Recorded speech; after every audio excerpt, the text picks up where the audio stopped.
L'équipe de communication de mon église ne rend pas service au pasteur.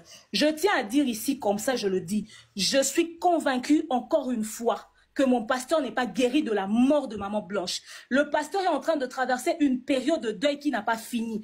Aussi longtemps que le pasteur ne va pas arrêter tout ce qu'il fait, il s'assoit 2 secondes, il va discuter avec la famille de Maman Blanche, on va commencer à se rendre compte qu'il y a des choses anormales qui se passent. Le pasteur n'a jamais été autant incohérent. Le pasteur veut nous montrer qu'il va bien, il ne va pas bien. Le monsieur est en train de dire des choses aujourd'hui, il dit des choses demain. Vous mettez la vidéo, restez branchés sur Lamianda TV. Bonjour à tous et bonsoir. Ça dépend de l'heure à laquelle vous allez recevoir cette vidéo. Et je tiens vraiment à vous remercier encore une fois parce que vous êtes toujours là avec nous. Vous ne nous laissez pas. Vous êtes là à nous regarder, à nous écouter. Donc voilà, ça nous fait énormément plaisir. Merci beaucoup à ceux-là qui s'abonnent et continuent à vous abonner massivement. Laissez-nous les commentaires, partagez ces vidéos au maximum. Ça nous fera énormément plaisir et l'Éternel va vous bénir. Et là, je suis vraiment tombée sur cette vidéo d'une des fidèles de Compassion qui a vraiment soulevé des points importants. Et je vais donc vous laisser suivre. C'est une vidéo d'1 minute et quelques secondes. Mais elle a soulevé vraiment des points importants. J'aimerais dire quelque chose à propos de ce qu'elle va dire. Suivez d'abord, s'il y a des gens qui connaissent les gens qui connaissent le pasteur Marcelo, si vous êtes là, vraiment arrêtez le fanatisme, restez jusqu'à la fin de cette vidéo parce que j'ai quelque chose à vous dire. J'ai des choses à vous dire. Ce sont des conseils à donner à votre pasteur qu'il, s'il est vraiment, il tient vraiment à sa vie de couple actuelle. Et il y a des choses qu'il doit faire. Alors restez jusqu'à la fin de cette vidéo. Écoutez d'abord ça et je reviens tout juste après pour parler. L'équipe de communication de mon église ne rend pas service au pasteur. Je tiens à dire ici, comme ça je le dis, je suis convaincue encore une fois que mon pasteur n'est pas guéri de la mort de Maman Blanche. Le pasteur est en train de traverser une période de deuil qui n'a pas fini. Aussi longtemps que le pasteur ne va pas arrêter tout ce qu'il fait, il s'assoit 2 secondes, il va discuter avec la famille de Maman Blanche, on va commencer à se rendre compte qu'il y a des choses anormales qui se passent. Le pasteur n'a jamais été autant incohérent. Le pasteur veut nous montrer qu'il va bien, il ne va pas bien. Le monsieur est en train de dire des choses aujourd'hui, il dit des choses demain. Le monsieur est versatile. Il y a quelque chose, on est des chrétiens, mais il y a la partie de la coutume qu'il faut respecter. Qu'il rentre en famille, qu'il discute avec la famille de Maman Blanche. Il devait récupérer les choses de la chambre pour sortir. Ils ont dit qu'ils le prennent dans le couloir, qu'ils fassent le protocole coutumier, qu'ils finissent, qu'ils se mettent, qu'ils s'asseyent, qu'ils discutent des biens, qu'ils fassent la répartition, qu'ils fassent tout ce qu'il doit faire. Le pasteur Marcelo doit s'estimer heureux que la famille de Maman Blanche sont trop larges avec lui. Parce qu'une autre famille, ils vont foutre le bordel. Il va s'asseoir à l'église dimanche, ils viennent faire le désordre. S'ils sont remplis de mauvaise foi déjà pour sortir des audios, mais ils pourront encore faire autre chose d'autre. Peut-être c'est le courage qui manque. Alors, le pasteur est stressé, il est sous pression, il est dans beaucoup de choses. Ces incohérences ont commencé depuis après les décès de Maman Blanche. Voilà pourquoi les gens pensent qu'il ment. Parce qu'un jour, il dit une chose, un autre jour, il dit le contraire. Si ce n'est pas un problème psychologique, si ce n'est pas la pression, si ce n'est pas tout ce qui se passe en ce net moment, si le pasteur a des choses à dire, qu'il le fasse. Jusqu'ici, l'affaire n'est pas encore allée en justice. Alors, c'est récupérable. Parce que même la justice conseille un arrangement à l'amiable. Qu'ils aillent s'asseoir, qu'ils aillent discuter. C'est parce que c'est que le pasteur est en train de nous faire, on a des éléments qui le défendent. Mais quand on nous sort des vidéos contradictoires, ça ne rend pas service. C'est par là que j'ai fini. Merci beaucoup. Voilà, ça prouve que parmi le faux, le vrai ne manque pas. Parmi le vrai également, le faux ne manque pas. Cette femme, elle est sincère. Elle a vraiment dit des choses. Et sachez que beaucoup de personnes qui vivent avec les gens élevés en dignité, qui vivent avec des grandes personnalités, ce sont des hypocrites. Pourquoi? Parce que ils ne voient que ce qui va rentrer dans leur poche. Quand quelqu'un est élevé, et qu'il commet des erreurs, même s'ils sont là, ils voient que cette personne commet des erreurs, ils ne vont pas lui dire cela parce qu'ils ont peur de perdre quelque chose, je ne sais quoi. Ils ont peur. Mais vous oubliez plutôt que, en ayant peur, vous amenez cette personne à être perdue davantage. Nous sommes pasteurs, nous sommes chrétiens, mais n'oublions pas que Jésus lui-même a dit « Rendez à César ce qui est à César et à Dieu ce qui est à Dieu ». Nous sommes issus de familles ou des tribus dans lesquelles nous avons aussi des coutumes.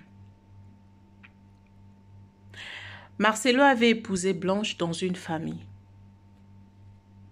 Et cette famille-là n'est pas tombée du ciel. C'est une famille qui a aussi ses principes. Et le principe à respecter. Les gens doivent donner des conseils à Marcelo de faire marche en arrière et de revoir tout avec la famille de Blanche. L'erreur que Marcelo aurait commise était de ne pas laisser la famille de Blanche rentrer dans la chambre de Blanche et puis sortir tout ce qui s'y trouvait, qui appartenait à Blanche. C'est ça la coutume. Et c'est comme ça que ça se passe. Du moment où il n'a pas permis cela, qu'il le sache ou pas, Blanche est encore dans cette chambre-là. Blanche est avec Marcelo. Et il peut tout faire. Chercher à paraître comme s'il il est heureux. Il n'est pas heureux. Et il ne sera pas heureux avec cette femme-là. Il ne sera pas heureux avec cette femme-là. Parce qu'il y aura même un temps où le diable même va vomir Marcelo pour lui dire mon frère, ça là, c'est pas mon niveau. C'est pas mon niveau. Donc Marcelo, il faut faire attention. Il faut revoir les choses avec la famille de ta femme. Il faut donner l'importance à la famille de ta femme parce que tu avais épousé cette femme-là. On te l'avait donnée. Alors, comme elle n'est plus, il fallait remettre tout comme il se doit. Tu ne peux pas sortir cela de toi-même et dire que voilà, personne ne peut rentrer dans ma chambre, je laisse ça, et puis prenez et tu fais sortir ça de toi-même. Tu ne peux pas faire ça. Tu ne peux pas faire ça. Tu devrais laisser la famille rentrer dans la chambre et puis sortir dans la maison et puis sortir tout ce qui s'y trouvait. Alors l'erreur que tu as commis, Marcelo, c'est de n'avoir pas laissé la famille de ta femme faire ce qu'ils allaient faire. Vraiment, je suis désolée de voir que à côté de Marcelo, il n'y a pas de gens qui peuvent lui prodiguer de conseils, des bons conseils alors. Parce que tout le monde qui est là est flatteur. Ils sont flatteurs. Voilà, le pasteur a dit ça, on doit faire ça, on doit obéir. Non. Dites au pasteur qu'au Congo, nous avons des tribus. Et ces tribus-là, il y a deux choses. La majorité de coutumes de Kassaïens, ça vaut de pair avec ce qui s'est passé dans la Bible. Il y a beaucoup de choses que le Louba font qui se trouvent dans la Bible. Alors, les coutumes qui sont comme ça, là, n'est pas à refuser parce que ça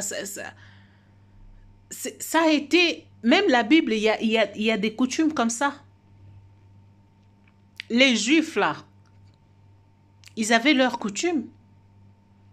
Et ça se passait comme ça. Vous allez me dire que l'histoire, par exemple, de Jacob, qui est allé pour épouser Rachel et qu'on lui avait donné Léa. Il devrait travailler encore 7 ans pour avoir sa femme qu'elle aimait. Mais c'est écrit dans la Bible. C'était quoi? Coutume, n'est-ce pas? Parce que pour épouser la femme, il faut travailler pendant 7 ans. Vous travaillez pendant 7 ans sans salaire, bénévolant. Et vous travaillez comme ça pour une femme que vous avez aimée. On vous donne une autre femme parce que, selon leur coutume, la grande doit d'abord être mariée avant la petite. Et au lieu même de s'arrêter par là, ils ont donné les 2 filles à un même homme. C'est dans la Bible. Alors Marcelo, il faut repartir à 0. Il faut faire marche arrière. Ça va être une bonne chose. Alors s'il y a des gens qui connaissent Marcelo, donnez des conseils. Donnez-lui des conseils. Parce que quand vous ne le montrez pas le vrai chemin là, vous faites du mal à cet homme. Il ne vivra pas en paix. Il ne vivra pas en paix. Hein? Je vous dis, il ne vivra pas en paix. Il était marié à une femme Louba. À Ngandajika là-bas, on est en train de parler. Et puis, ils ont raison. La pire des choses, c'est que tout ce qu'ils disent là, ils ont raison. Mais non, il faut voir l'affaire. Il faut bien voir. C'est vraiment compliqué, la famille. C'est vraiment compliqué. Merci beaucoup d'avoir été là. Je vous laisse suivre cette vidéo. Quand vous avez perçu les certificats de décès, pourquoi n'aviez-vous pas remarqué tout de suite que les informations requises n'étaient pas vraies? Madame, vous savez... Et qu'est-ce qui a maintenant réveillé votre intellect, votre conscience, c'est quoi? Parce que vous déteniez ces mêmes certificats il y a de cela une année. Madame, laissez-moi vous dire une chose. Vous savez, lorsqu'on a rapatrié les corps des Blanches, il y avait une main mise dans cette organisation que vous n'allez pas comprendre. Et il y avait non seulement une main mise, il y avait une main noire aussi. C'est-à-dire que la famille n'a pas eu le temps de dire que non, on va faire l'autopsie. La famille n'a pas même eu le temps d'être près de l'organisation. Il y avait un groupe de gens, il y avait un réseau, tout un réseau de gens là, qui étaient là pour dire, si vous voulez revendiquer, vous dites non, écoutez, Blanche, elle était une femme de paix, nous voulons la paix, tout ça. C'est déjà des morales comme ça. Parce que moi, je me rappelle, on était ici, on appelait, on dit, écoutez, oui, c'est vrai, on a rapatrié les corps, mais on doit faire l'autopsie. Vous voyez? Et puis, il y avait un monsieur qui était là, vous les connaissez, les pasteurs Ken de Philadelphie. Je m'excuse de ce nom, mais je dois le dire. Parce que les gens m'appellent pour me dire que non, vous étiez où? Mais maintenant, écoutez. Écoutez, maintenant, les pasteurs Ken, tout le monde les connaît. Tout le monde les connaît. C'est lui qui était chargé de l'organisation du deuil. Je ne vais pas entrer dans les détails. Allez-y comprendre l'influence que ce messier, il a. Si je vous dis qu'on a refusé à la famille de faire quoi que ce soit, vous n'allez pas me croire. Donc, comme Blanche est partie là, donc elle n'est même pas partie avec un reine de sa famille. Comment? C'est-à-dire que votre famille n'a pas contribué financièrement dans les obsèques des Blanches. Non mais écoutez. Non, je pose la question. Justement, je vais vous répondre à la question. Quand on a rapatrié les corps, M. Marcelo avait tout fait. Oui, bien sûr qu'il y a eu des gens qui ont contribué. Ça, il faut le dire. De votre famille? Non. La famille a contribué. La famille, non.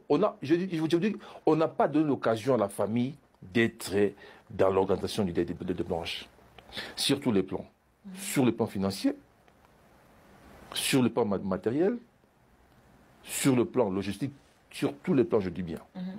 Donc, Marcelo et les réseaux des pasteurs qui étaient là, ce sont eux qui étaient vraiment en charge.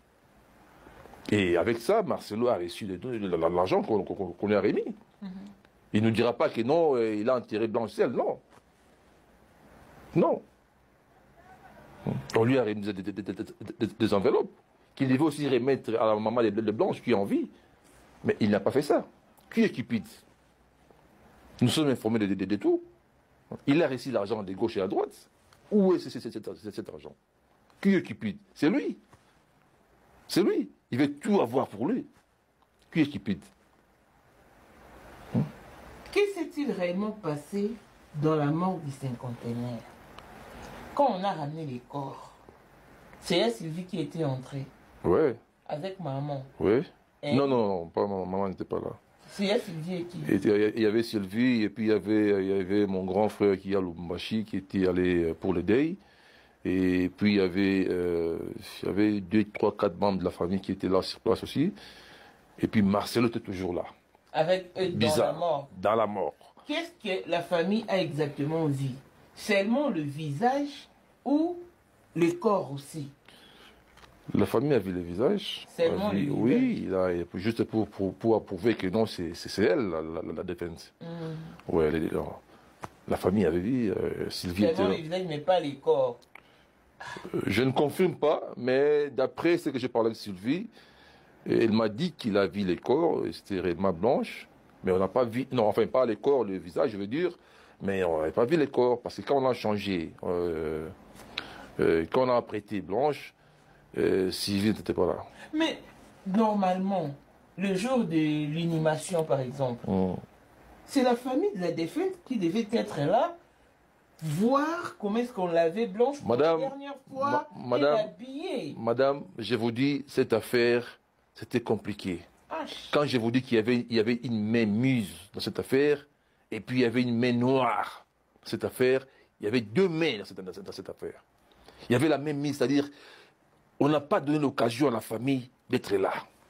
Vous faites à un moment, les gens nous condamnent un peu trop. Mais vous devez savoir que... oui, c'est comme si vous étiez dépourvu de conscience. Ce n'est pas... Madame, même pas ça. Même pas ça. Même pas ça. Il y avait une force en face de nous. Il y avait une force en face de nous. Et vous vous rappellerez qu'il y avait un pasteur qui parlait de la mort de Blanche. Et après, qu'est-ce qu'il a subi comme menace? Mais moi, je veux dire que moi, je n'ai pas peur de ces menaces-là. Je vais aller jusqu'à la fin. Je vais vraiment cueillir la lumière dans cette affaire. Ça, c'est juste une parenthèse qu'on a ouverte et puis on la ferme juste après. Mais je mérite qu'il y ait la lumière dans cette affaire. Et là... Christophe, les jours où mourait... Le problème est qu'on ne sait même pas la date exacte où Blanche est décédée. Parce que lors de ses obsèques, Pasteur Marcelo, dans son discours, il a dit ceci. Blanche, parce que même dans la tombe, sur la tombe de Blanche, c'est mentionné qu'elle est décédée le 11 juin 2024. Allez vérifier sur la tombe de Blanche. Mais dans les certificats, dans les faits certificats, c'est aussi mentionné les 11. Mais les 17, le jour de son enterrement, Pasteur Marcelo a dit ceci parce que la nouvelle a été propagée le 12 que Blanche est décédée. Et les 17, quand il tenait son discours, il a dit, quand Blanche est décédée, parce que là, tout le monde ne s'est référé qu'à la date du 12 où la nouvelle a été annoncée. J'ai laissé les corps de Blanche à la morgue. Je priais, elle n'est pas ressuscitée, je suis parti. Les jours suivants, je suis encore reparti à la morgue. Bon. Si nous nous référons à la date qui est inscrite sur le certificat de décès, le 11, c'est que Blanche était décédée le 10. C'est ce qu'il a dit. Ouais. J'ai mis les corps de Blanche à la morgue. Le jour d'après, je suis parti, j'ai prié son succès. C'est alors que je me suis décidé de faire l'annonce officielle en date du 12.